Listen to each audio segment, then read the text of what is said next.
and talk about how the MAGA Civil War and the Iran war ceasefire, whatever's going on with Iran, blockade, who knows what's going on with Iran, and the MAGA Civil War with Alex Jones, Tucker Carlson, and Candace Owens turning on Trump, and really Trump turning on them, and how this is going how this is really bad for Republicans in the 2026 midterms because Tucker Carlson, Candace Owens, and Alex Jones and Nick Fuentes and uh, honestly, I don't want to put Nick Fuentes in the same respectful, like he's way worse than anything Alex Jones.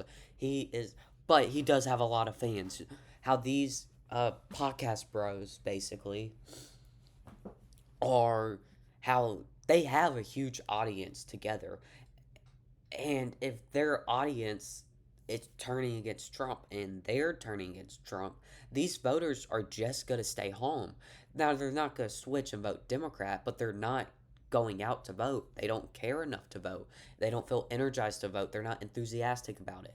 And voter enthusiasm about the way, about who's in office and the way the party they align with the most, is turning means a lot for voter turnout. And if voter turnout is, I think voter turnout could be really low for regular Republican voters in swing states. And, you know, we could see even like some races that shouldn't be competitive become competitive because the people in the polls who say they're going to vote Republican just don't turn out to vote. While you have Democrats who are not doing as good as they should be in the polls. Democrats, even though they're polling on average 5.6 points on average in the polls, better than the Republicans. In other years, like in 2018, Democrats were polling close to 10% over Trump in the midterms. And in, I believe, 2020, Democrats were polling really well. The Democrats don't really have a unified message. So, honestly, Democrats want to do better. They got to get rid of Hakeem Jeffries and Chuck Schumer. Uh, that's why I think someone like Ro Khanna is so important for the Democrats. He's the only one really getting out there and saying, hey, we have to fight Trump. He recently got 70 lawmakers to sign on an agreement to do whatever they can to 25th Amendment Trump. They also, Ro Khanna's also going on news organizations a lot, and he's like, hey, Trump's crazy. Also, you have Trump posted a picture of himself as Jesus, which a lot of Christians did not like, and it's honestly blasphemous. So that probably won't affect the midterms, but like when Trump does stuff like that, it adds up over time. And then you also have the Iran war where JD Vance went over and couldn't get a deal done, which I don't know what they thought was going to happen. It took Obama 20 months to get the Iranian nuclear deal done, and then like they thought they could just get a deal done within a couple hours. Kind of crazy. But yeah, let's go ahead and look at the states. Now, Louisiana, Arkansas, Oklahoma, Nebraska, probably not. Nebraska probably won't be safe because we do have Dan Osborne, who is running in Nebraska as an independent, and he does do pretty well around. I figure he usually does pretty well. Kansas, I don't really see being safe either. Sorry, I have a stuffy nose. Due to tariffs, tariffs really hurt farmers in Nebraska, Kansas, and Dakota really hard. I believe it was something like over 10,000 farmers had to declare bankruptcy for like their businesses due to the tariffs. I'll see if I can link that article in the description below to make sure that's backed up. I do think Idaho and Wyoming will still be safe. Montana, I do think will be kind of close too. Uh, Lindsey Graham, he has been doing terrible with media in South Carolina. I mean, he's got reporters coming up to him asking him if he's touch. Yeah, you know what? I don't need to talk. Tennessee, Kentucky, and West Virginia should all be safe too. South Carolina's not. Alabama probably will. I don't think Democrats will spend too much money in Florida, so I do think Florida may stay safe, but only because I believe Rick. Honestly, I don't know. Actually, I could see Florida being within a 10-point margin, but with Democrats just doing so poorly at a time where Democrats need to step up to stand up to Trump. I don't I don't think they really care about Florida right now. I don't think they're gonna have much support in Florida. I do expect Massachusetts, Rhode Island, New Jersey, Delaware, Virginia, Minnesota, Illinois, and Oregon to all be safe states for the Democrats, and New Mexico and Colorado. Now we'll move over to our likelies, which will be Mississippi. Lindsey Graham will still pull it out, but that's just because there's not really any strong Democratic candidates running against Lindsey Graham. Sorry. Uh, Iowa will probably still be a likely, and same with Montana. And then we do have New Hampshire, which honestly, it's probably safe. Yeah, New Hampshire's safe. And then I do expect Kansas and South Dakota to also be likelies too. Honestly, South Carolina. South Dakota will be safe.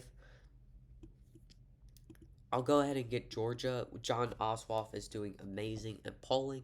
If we go to, let's see, all polls, and we can go to Georgia. If I can find it, my goodness. We can see Ossoff is doing amazing in polling. 8 over, 4 over, 3 over, 3 over, 7 over.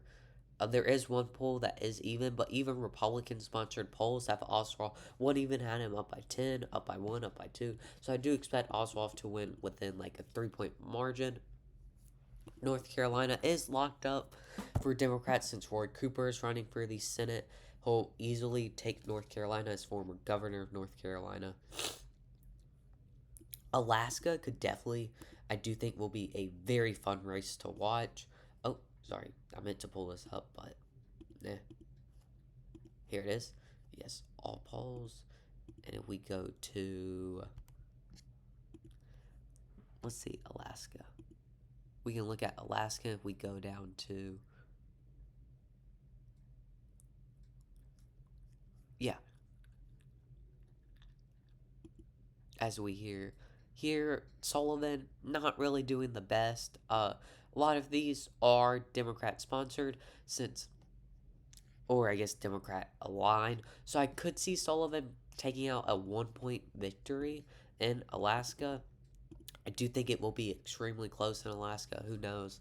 And for Nebraska, with Dan Osborne being an independent, I do think he will do good in Nebraska, but it's going to be hard with limited amount of funding he does have. Ohio could really go either way, but I do think, honestly, Alaska's probably going blue. With Tucker Carlson, with the whole like podcast right no longer supporting Trump, and Ben Shapiro. He's really the only podcaster on the right that still supports Trump, but he's only getting like 20,000 views a video anyway. Like he's not an influential voice anymore. Uh, in Ohio, Sherrod Brown does have a small chance. Yeah, the polls do go back and forth a lot. Um, but it looks like Brown is a populist, which could maybe help him. But I really have no reason to not believe Republicans are going to take Ohio. Uh, Graham Plattner is going to take Maine easily. May even take it by a safe margin if we go to all polls and we look for Maine. Graham Plattner, he'll easily win the primary. And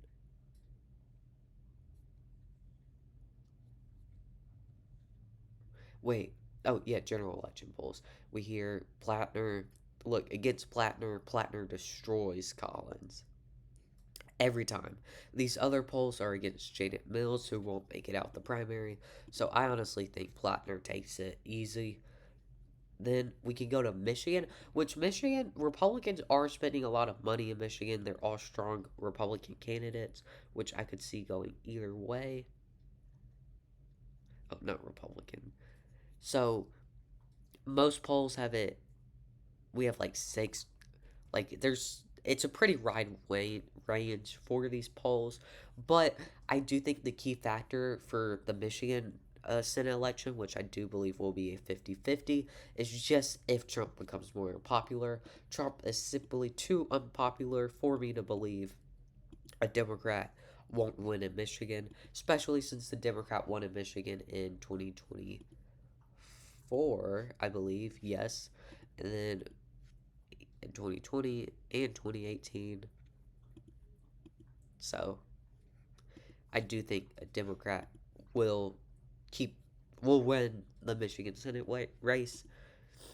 Then we go to Texas with James Tallarico. If Ken Paxton ends up winning the Republican primary, that's probably Tallarico's best chance is against Ken Paxton. Yeah, general polls recently, but these are Democrat sponsored. But even a non sponsored polls have Republicans only up by 1 to 4 points at most. So I do think Texas will be extremely close, way too close. I think it will be within a 3 point margin for Republicans. But I would not be surprised if Trump continues to become more unpopular and Candace Owens and Alex Jones and Tucker Carlson and Nick Fuentes continue to hate on Trump and tell their voters to not go out or tell their listeners to not go out and vote. I could see Tallarico winning Texas, but I'm not going to be that bold right now. Anyway, thank you all for watching. This is my updated Senate elections, and peace out.